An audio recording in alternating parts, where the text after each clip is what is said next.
എന്റെ കഥയുടെ പേരാണ് കരടി ബലൂൺ.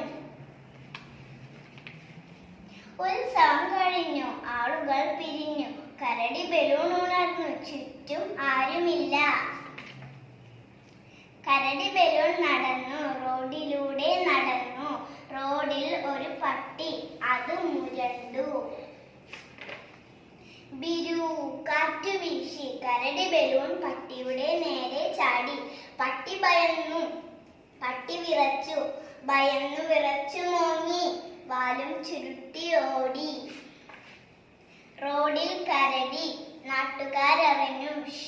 ബഹളം വെക്കരുത്, ഫോൺ വിളിക്കൂ, പോലീസിനെ വിളിക്കൂ. 100 നമ്പർ ഫോൺ വിളിച്ചു. ഹലോ, പോലീസ് സ്റ്റേഷനല്ലേ? അതെ, എന്താ സംഭവം?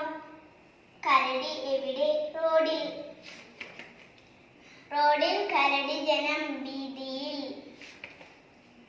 ജീപ്പ് വന്നു, ഇരമ്പി വന്നു. പോലീസ് ചാടി ഇറങ്ങി, കയ്യിൽ തോക്ക്. ഉച്ചഭാഷണിയിലൂടെ വിളിച്ചു പറഞ്ഞു, എല്ലാവരും ദൂരെ പോവുക, കരടി ആക്രമിക്കും. കാറ്റ് വീശി, കരടി ബലൂൺ പോലീസിനു നേരെ ചാടി. ഠേ ഠേ ഠേ, തുരുതുരാ വെടി പൊട്ടി. കരടി പൊട്ടി. പടേ, പട്ടി ഞെട്ടി. ആളുകൾ പൊട്ടിച്ചിരിച്ചു.